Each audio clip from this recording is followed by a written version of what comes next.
Jésus. Seigneur, libère la vie de tes enfants. Et que la main de Dieu se manifeste puissamment. Ce qui était bloqué soit libéré au nom de Jésus. Ce qui était malade reçoit la guérison au nom de Jésus. Ce qui est esclave, il quitte la libération. Il est libéré aujourd'hui au nom de Jésus. Seigneur, merci. Et la Bible dit ceci. Quand nous t'appelons, tu réponds. Et tu nous as répondu. Merci pour ta main puissante. Merci pour la présence du Saint-Esprit. Et merci pour la présence de tes anges. Gloire, honneur te soit rendu. Au siècle des siècles avec action de grâce. Amen.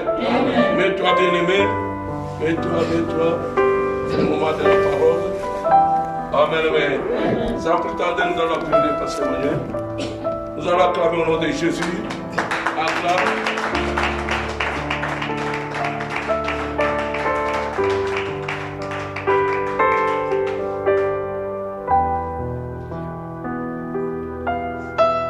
Bonsoir à tous.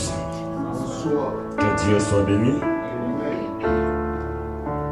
Je vais demander à Papa Gabin de nous entonner Yahweh. Juste un shot. You are the God who was, who is and is to come.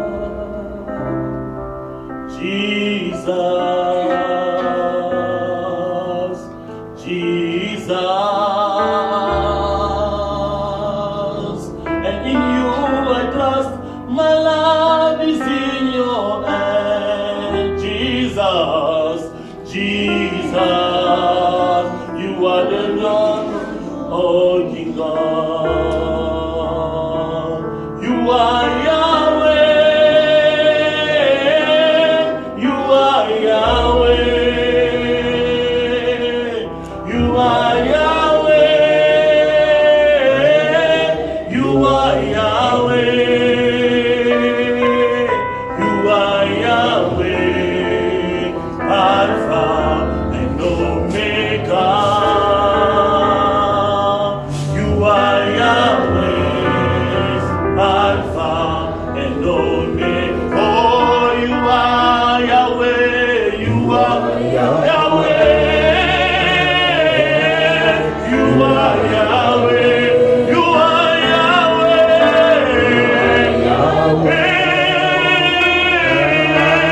you are Yahweh, you are Yahweh, you are Yahweh, Alpha and Omega.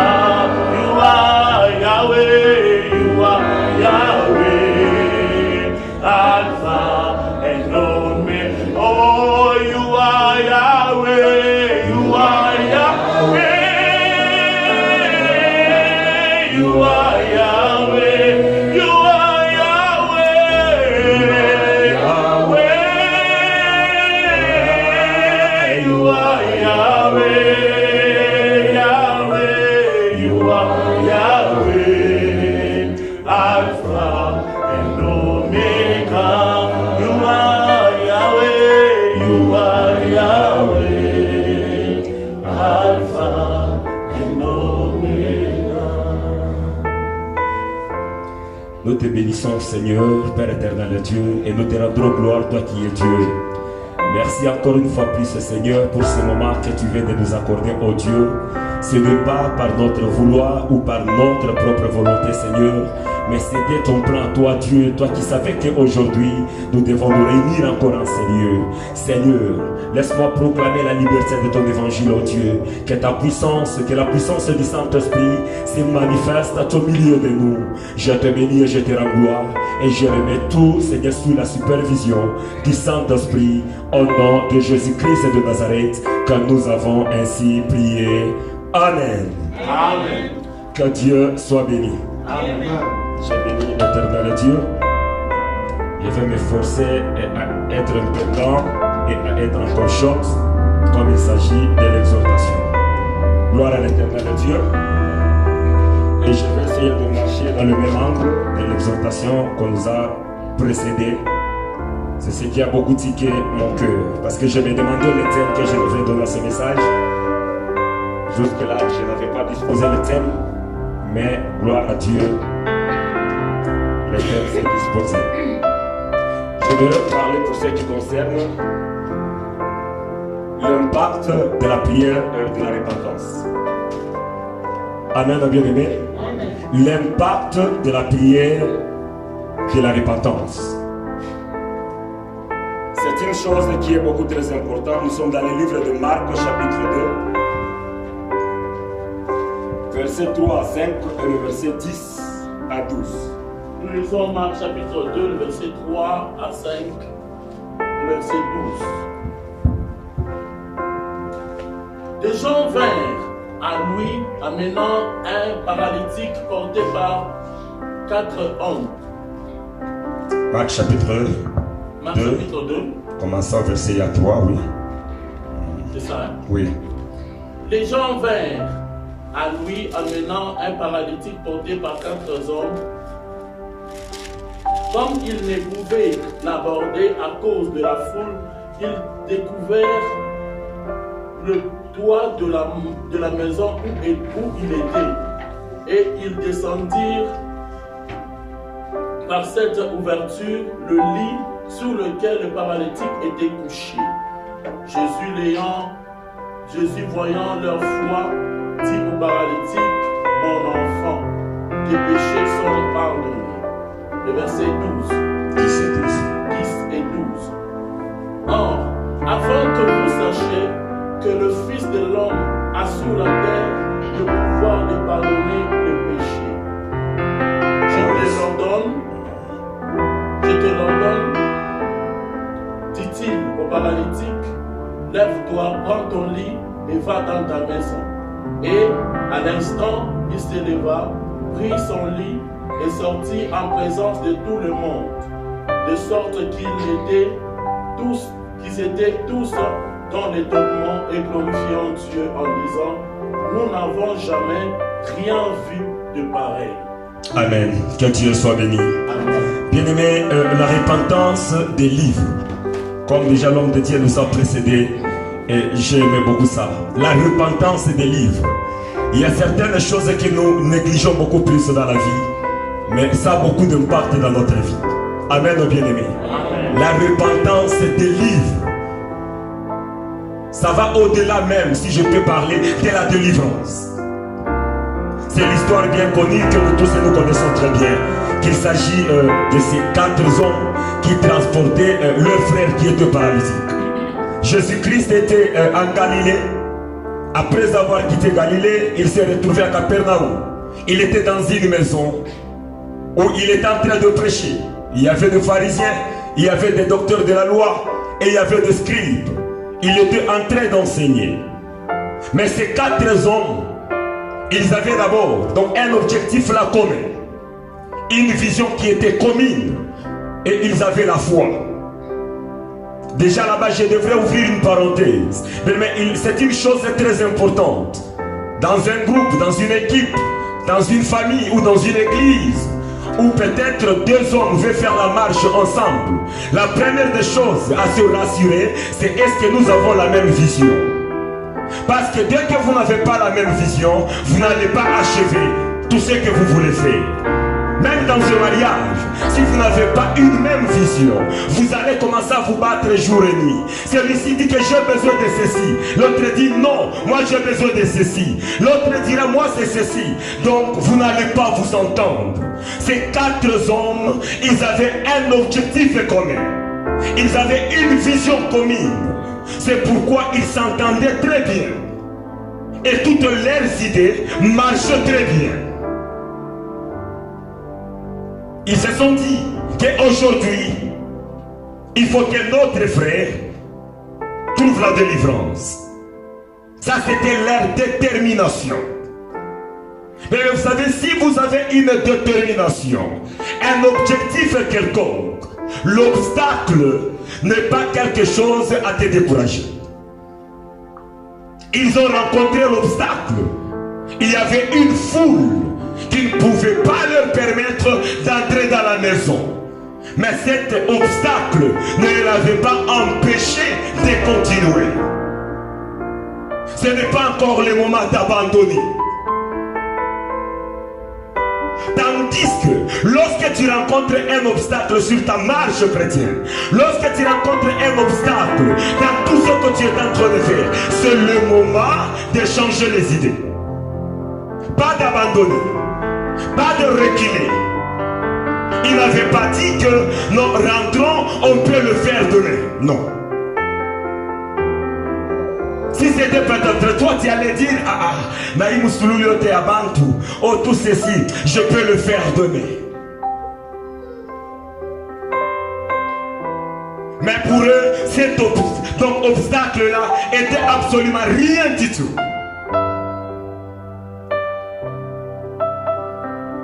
Pourquoi? Parce que ils étaient déterminés. Et je suis sûr, le temps qu'il s'est donné de citer, comme ils étaient tous ensemble, c'est pourquoi ça marchait.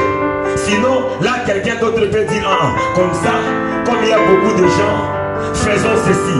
L'autre peut s'opposer. Et lorsque l'autre s'oppose, ça ne va pas toujours marcher.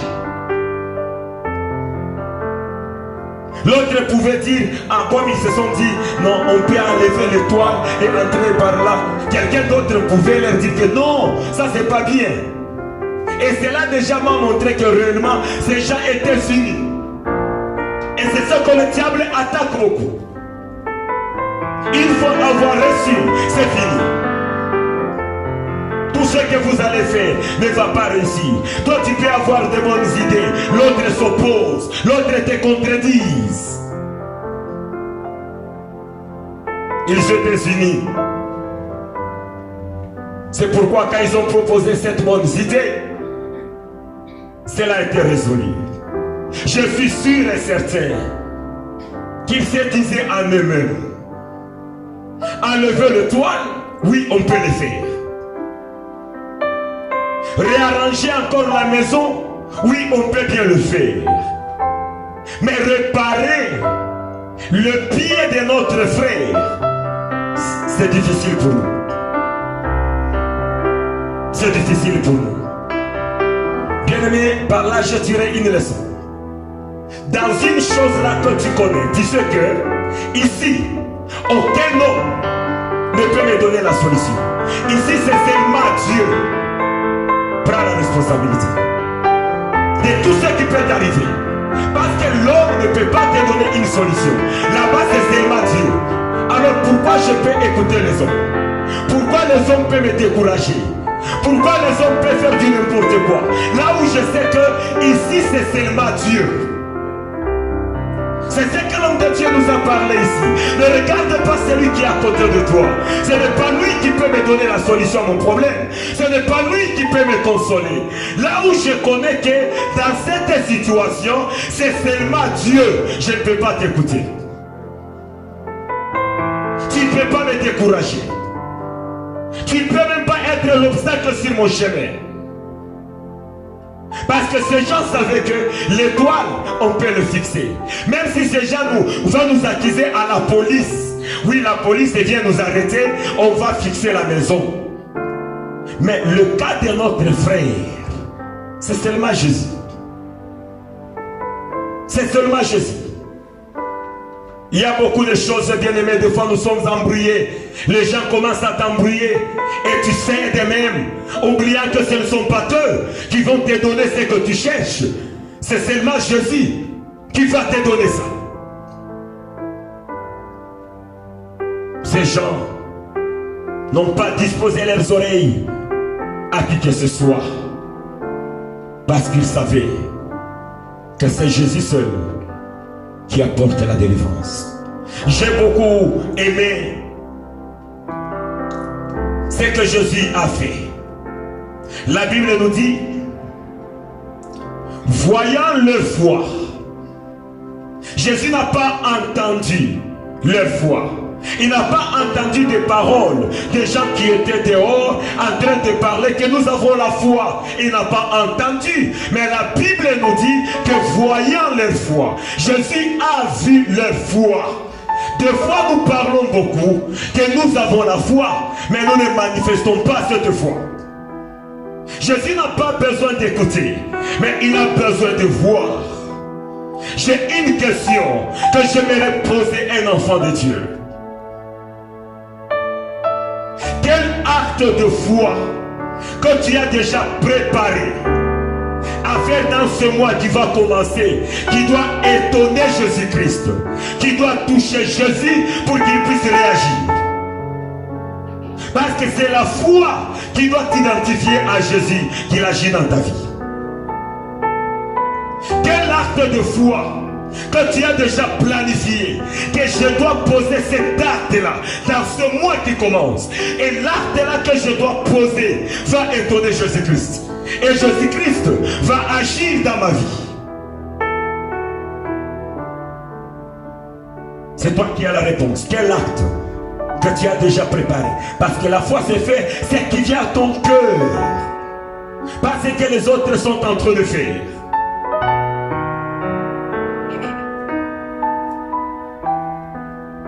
Je peux faire une prière de foi, mais si je ne mets pas en pratique ce que la foi me demande, cette prière ne produira rien. Donc ce qui porte plus, c'est l'acte que je pose.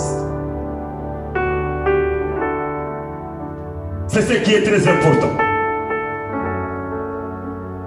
C'est pourquoi chaque fois, tu as toujours dit que tu as la foi, mais dès qu'il s'agit de faire quelque chose, tu ne fais toujours pas. Tu ne fais toujours pas. L'homme était paralytique. L'homme ne pouvait pas marcher. Mais quand on l'a fait entrer dans la maison, Jésus-Christ, moi je pensais, il pouvait déjà commencer à chasser les démons de paralysie, à chasser les démons d'infirmité et autre chose. Mais ce n'était pas le cas. Quand Jésus lui a regardé, il a dit: mon enfant, tes péchés sont pardonnés. Lève-toi, va à la maison. Tes péchés sont pardonnés. La délivrance délivre. Jésus pouvait tout dire seulement que lève-toi et va à la maison. Mais il a dit: tes péchés sont pardonnés. En d'autres termes, Jésus veut nous dire que la paralysie de cet homme, la maladie de cet homme, tous les effets là extérieurs qui se manifestaient dans la vie de cet homme étaient le résultat d'un problème qui était intérieur. Le problème était intérieur. Et ce problème a causé les choses extérieures, la paralysie, la maladie. Il y a beaucoup de problèmes que nous sommes en train de traverser, que nous sommes en train de souffrir, à comme conséquence, où la cause de ces problèmes est à l'intérieur de nos cœurs. C'est notre cœur qui est mauvais. Cela ne demande pas qu'on t'impose les mains. Cela demande seulement la miséricorde de Dieu. Il y a certains gens, dès que Dieu libère, seulement sa miséricorde, bien mais ta vie change complètement.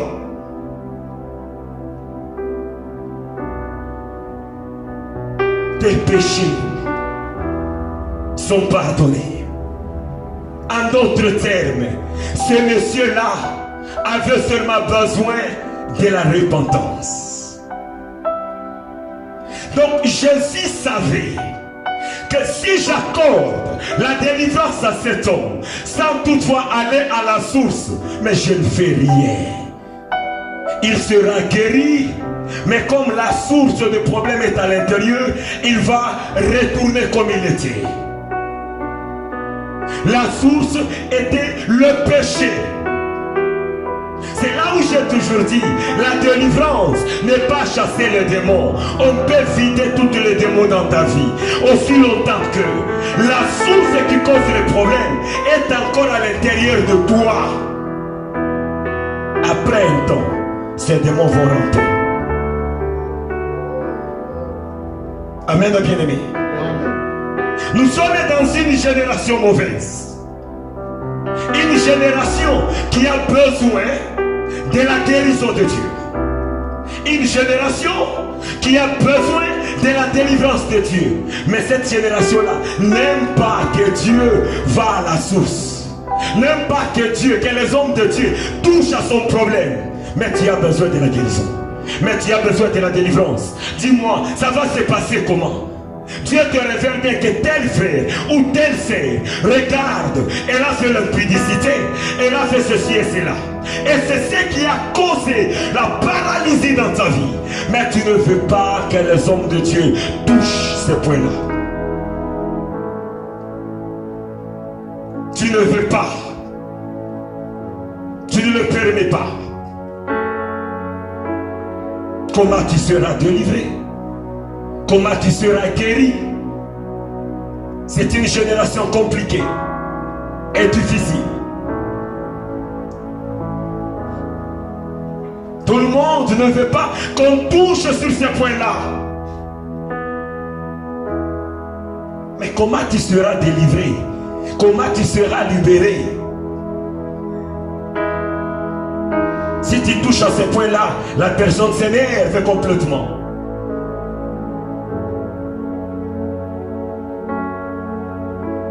La repentance délivre. La repentance guérit.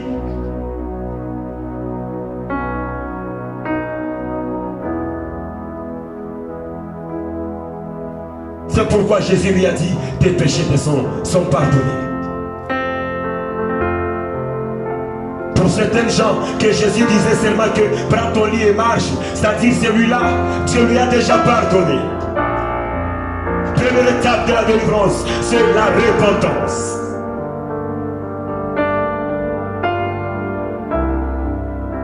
Et ceci peut aller dans 3 volets, comme je te dis. Il y a certains gens qui sont liés et bloqués à cause des iniquités de leurs parents.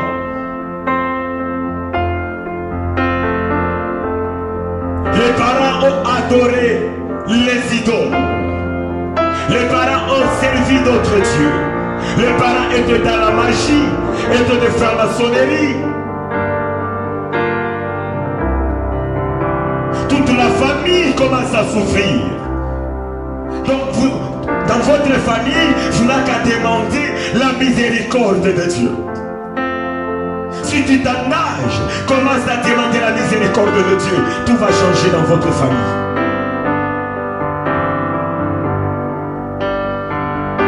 Rien que ça.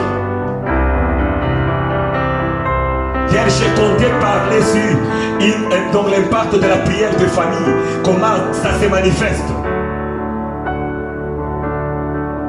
Au travers de ta prière, Dieu peut pardonner l'autre. Au travers de ta prière, Dieu peut changer la vie de l'autre.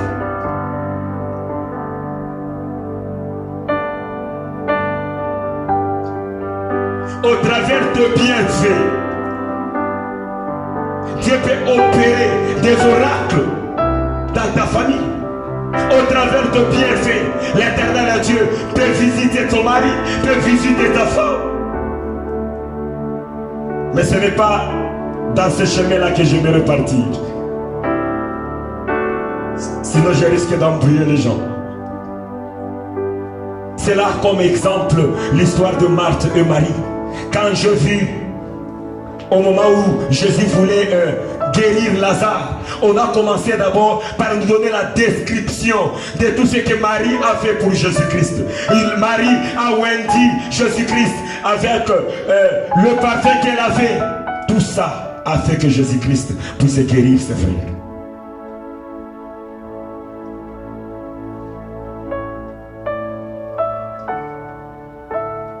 La repentance des livres bien-aimés. J'avais partagé un témoignage avec un homme de Dieu qui me dira,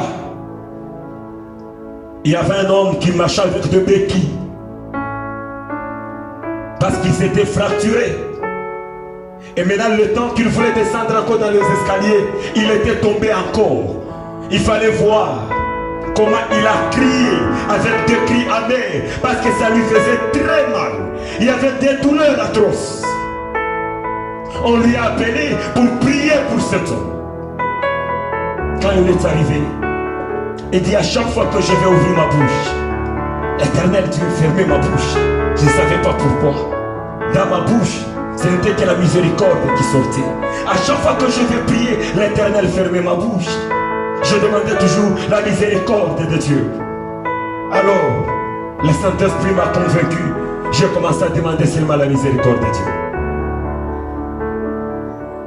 Et la personne était restaurée. Après quoi, on me dira qu'il était aussi un homme de Dieu.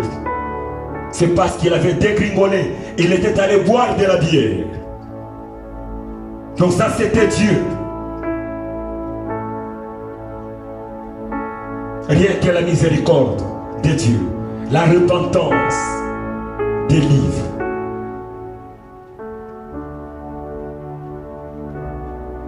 C'est ce que nous avons besoin. C'est ce qui est très important pour notre vie.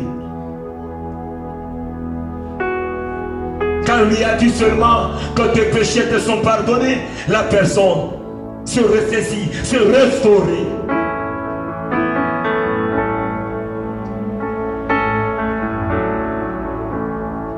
C'est ce que nous avons besoin. Peut-être pour toi ce n'est pas les iniquités de ta famille. C'est ce que toi seul tu as fait. C'est que toi seul tu as commis. Qui sont dans la base. Depuis tous les échecs. En te regardant comme ça, tu as des capacités qui doivent te faire donc évoluer dans ta vie. Mais tu ne réussis toujours pas. Ça te demande seulement la repentance. Rien que la repentance. Ou certains problèmes qui te lient, c'est que tu as des difficultés peut-être à libérer les autres dans ton cœur.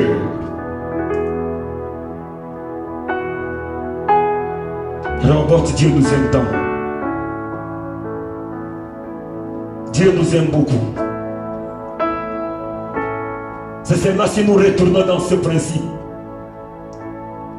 Et nous allons voir que toutes les choses sont faciles. Tout sont faciles avec Jésus.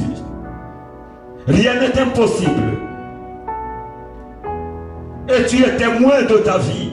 Tu as prié, qu'est-ce que tu n'as pas fait? Tu as jeûné, tu as tout fait. Il n'y a rien qui ait changé dans ta vie. Toi, tu as besoin de la miséricorde de Dieu. Tu as besoin seulement de la repentance.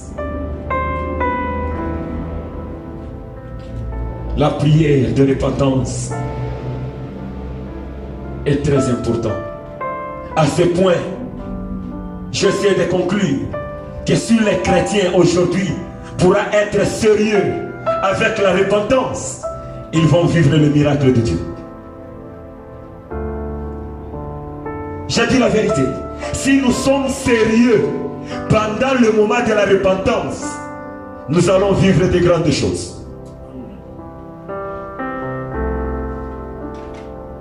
Rien que ça.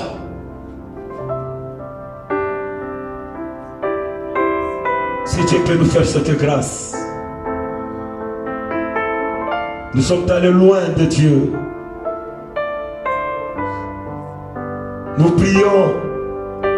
Mais quand Dieu nous regarde, que c'est là où il y a le problème.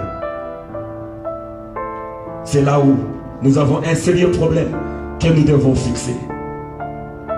Pour que l'Éternel Dieu nous console. Donc ce qui paralyse ta vie, ce qui bloque toutes les choses dans ta vie, c'est un problème intérieur. C'est dans ton cœur où il y a ces problèmes. Imaginez-vous un péché, mais lui rend paralytique. Un péché seulement lui a paralysé. C'est-à-dire que le péché est capable de déformer la personne. Le péché est capable de causer les choses visibles, extérieures, comme ça. Seulement le péché. Nous devons prendre conscience de ça. Et Jésus-Christ ne va pas nous laisser. Donc beaucoup de nos problèmes intérieurs sont à la base de nos échecs.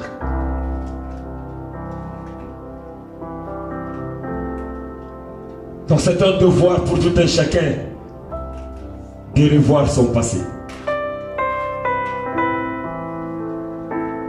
Revoir seulement le passé.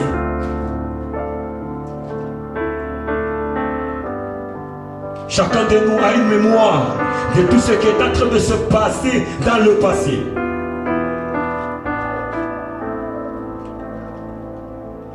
Et surtout si tu demandes au Saint-Esprit de te rappeler encore autre chose, le Saint-Esprit est capable. Nous devons revoir notre passé et commencer à réparer.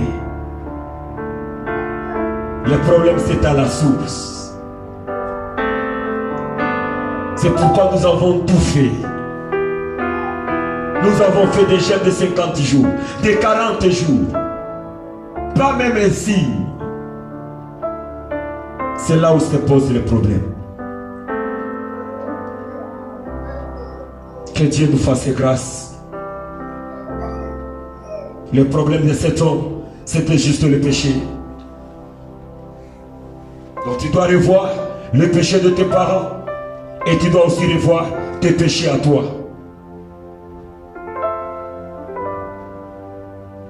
Parce que si tu t'entêtes en cela, soi-disant que moi je suis innocent, tu risques de passer toute ta vie en train de payer les dettes. Aujourd'hui, je suis en train de voir les conséquences. Oui, tu peux avoir un mari bon, fidèle encore, mais du fait que tu as ignoré le lien de ta famille, ton problème à toi, tes liens à toi, est capable de changer. Ton mari devient infidèle. Et tu commences à le blâmer, oubliant que c'est tes problèmes qui commencent à lui affecter. Aujourd'hui, c'est difficile à comprendre. Mais ça se passe dans la vie de beaucoup de gens. Nous sommes contraints à examiner toutes ces choses. C'est alors que nous allons faire notre parcours très bien. Donc nous sommes contraints à renoncer à tout ce mal et à demander pardon à Dieu.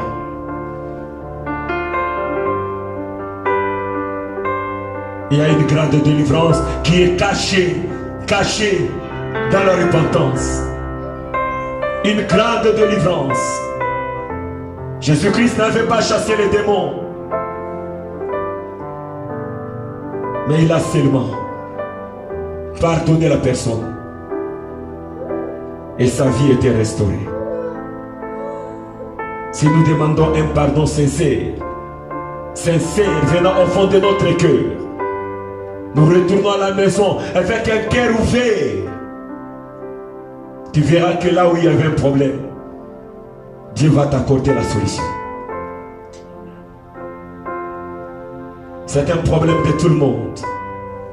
Surtout dans cette génération que nous sommes, qui est grave. Grave et difficile. Imaginez-vous si un apôtre, Paul, la Bible n'a pas dit frère Paul, ou la Bible n'a pas dit diacre ou ancien Paul, un apôtre, il a commencé à pleurer pour son péché. Un apôtre, il a commencé à pleurer. Mais aujourd'hui nous prenons cette chose-là d'hasard. Si un apôtre commence à pleurer, Ceci a beaucoup tiqué mon cœur. Qu'il ne faut pas jouer avec la repentance. Retourne seulement sur le bon chemin. Revérifie seulement ton cœur. Analyse seulement ton passé. C'est pas encore tard pour toi. Et Dieu va te restaurer. Tu seras plus que même ce que tu es aujourd'hui. Si tu acceptes seulement à retourner sur ce que tu as offensé Dieu ou tu as offensé les autres. Il est le Dieu de la miséricorde. Il est prêt à nous pardonner. Si seulement nous retournons vers lui, il est disponible à nous pardonner. D'ailleurs, il nous a donné une promesse dans 1 Jean chapitre 1 verset 9. Il nous a donné une condition. Si nous confessons nos péchés, il est fidèle et juste pour nous les pardonner. C'est une condition. Dans 1 Jean chapitre 1 et le verset 9. C'est une condition. Si nous retournons à cela, Dieu est capable de nous pardonner. Et les gens vont voir un grand changement dans notre vie.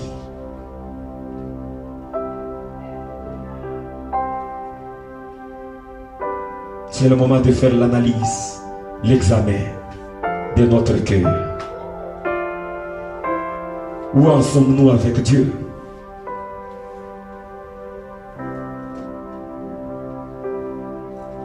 Si Dieu peut parler de ce message, c'est-à-dire certains parmi nous, il ne s'agit pas de démons, il ne s'agit pas de la sorcellerie.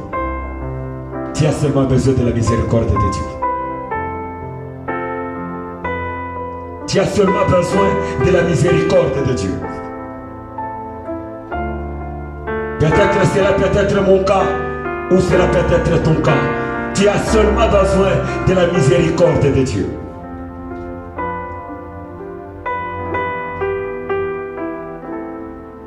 Et toute chose va changer dans ta vie.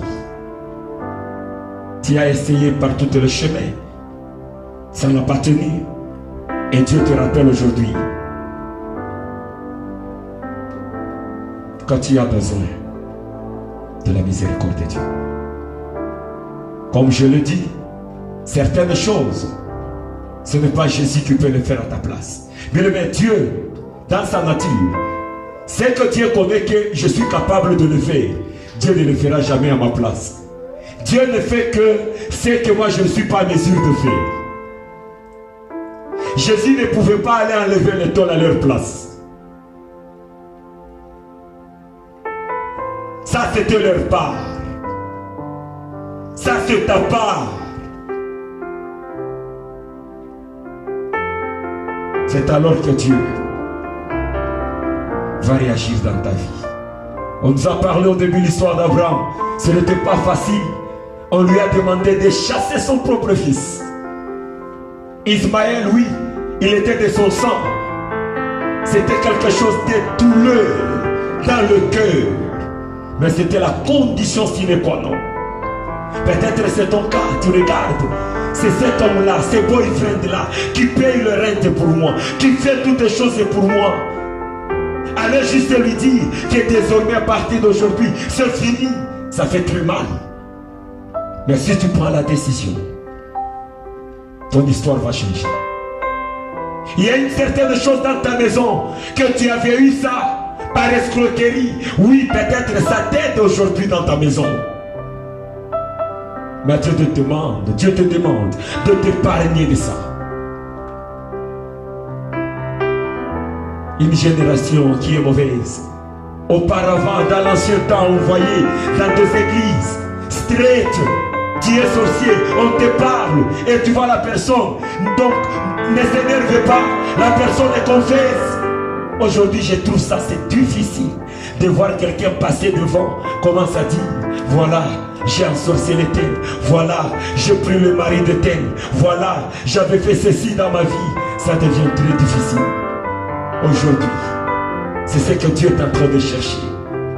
Je voyais des gens qui sortaient tout en pleurant. Où en sommes-nous aujourd'hui? Nous avons besoin seulement qu'on nous parle de quelque chose qui va nous faire du bien.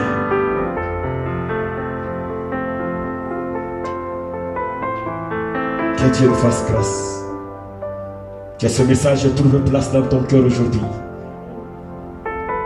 Que ce message t'accompagne même chez toi à la maison. Fais l'examen de ton passé.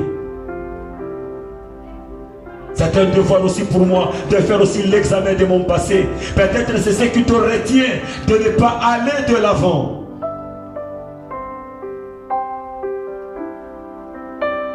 Peut-être c'est ça.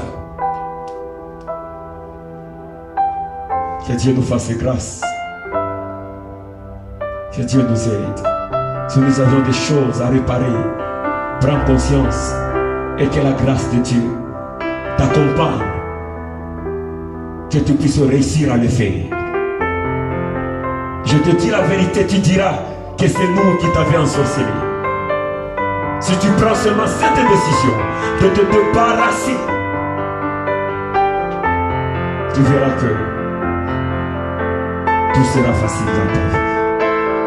Que l'Éternel Dieu nous bénisse.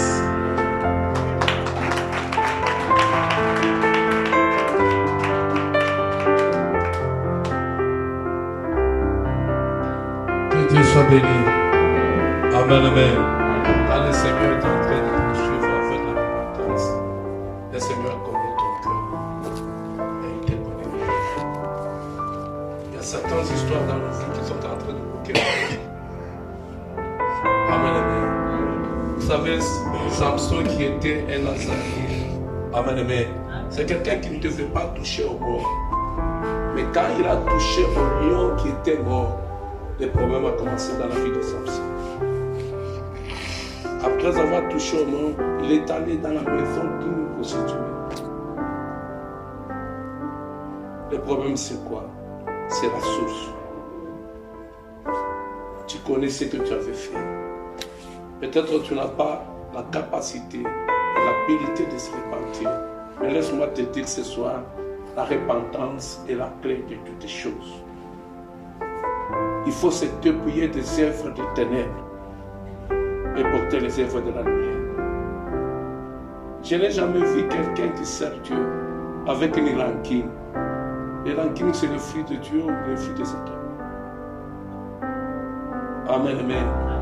Amen, amen. Amen. Que Dieu soit béni.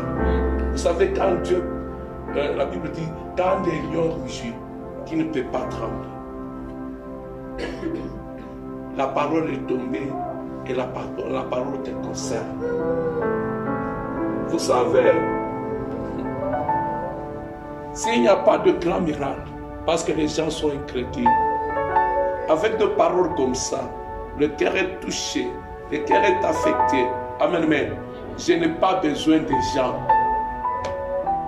Je dois régler mon problème avec le Seigneur. Même si je dis que j'ai fait l'impudicité, amen, tu viendras me taper. Tu vas continuer à parler, moi je règle avec l'Éternel. La repentance est la clé de la prière. Et Dieu n'exauce jamais la prière d'un pécheur.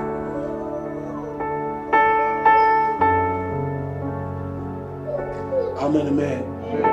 Fais l'examen de ta conscience. Vous savez c'est quoi?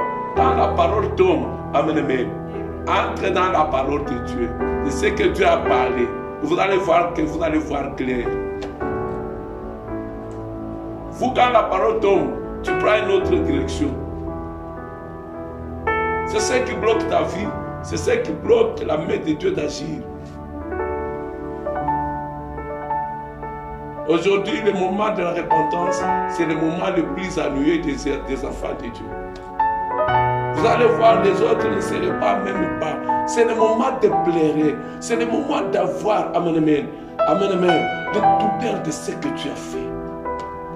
Si tu fais une repentance sans douleur, la repentance avec douleur produit le fruit. J'ai entendu de dire, produisez le fruit digne de la repentance. C'est-à-dire, ta repentance, si ça ne produit pas de fruit, ce n'est pas une repentance. Dieu n'est pas loin de toi. Dieu est à côté de toi. Il t'attend seulement que tu puisses te repentir. C'est très important. Amen, amen. Amen, amen. Amen. Que Dieu soit béni. Vous savez, Dieu nous connaît tous. Quand la parole de Dieu tombe comme ça, il y a des gens, amen, amen, que Dieu est en train de voir. Quitter l'habitude. S'habituer à Dieu, c'est créer la mort dans ta vie.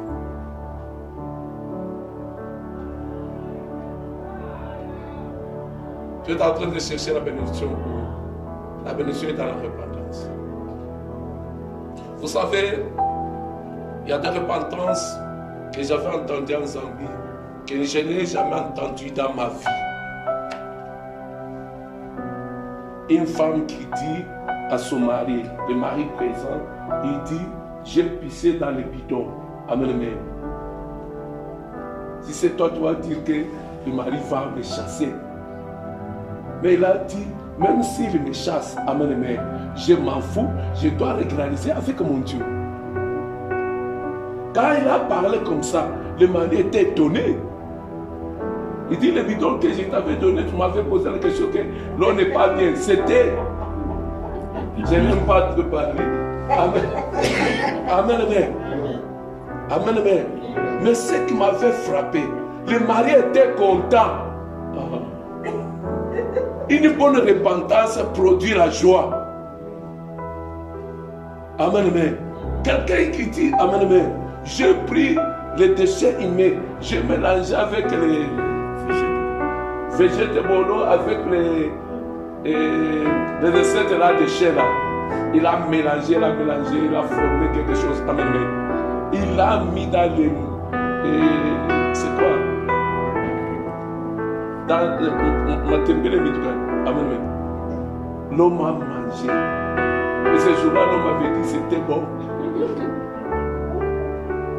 Mais quand il était touché par la parole de Dieu, la femme a décidé.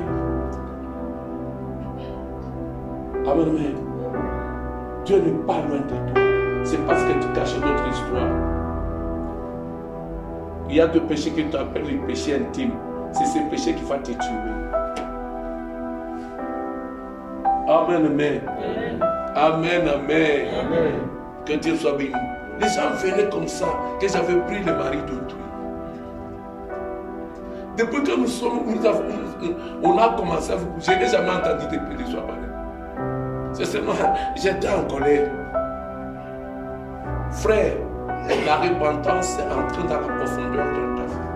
Il y a des histoires, comme l'homme de Dieu a parlé, que ce que tu avais fait, qui ont des répercussions maintenant sur ta vie. Imaginez, j'ai une télévision que j'avais volée. Amen, amen. Les gens font la repentance comment? Ils demandent vraiment la repentance à Dieu. Mais la télévision qu'il avait volée, il n'est même pas restituée. C'est ce qu'est la repentance. La bonne repentance, restituer les histoires volées, et puis tu demandes pardon.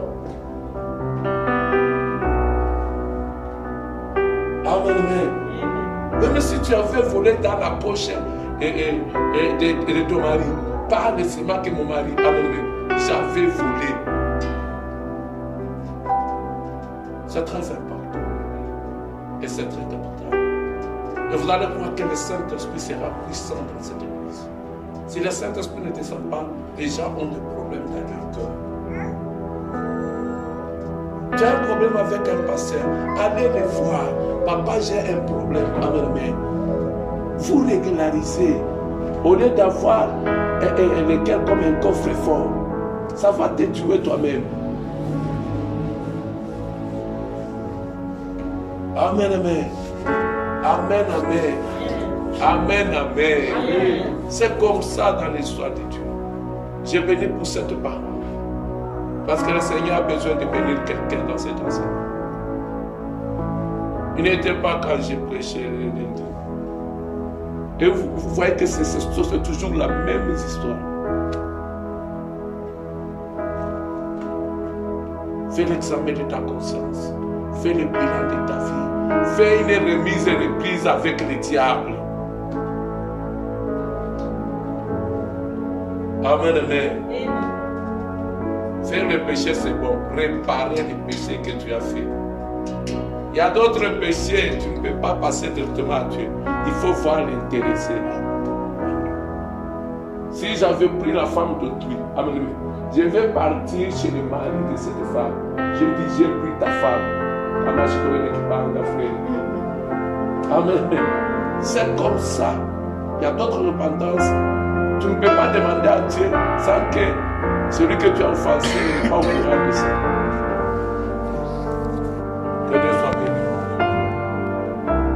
Nous allons donner l'offrande. Fais l'examen de ta conscience.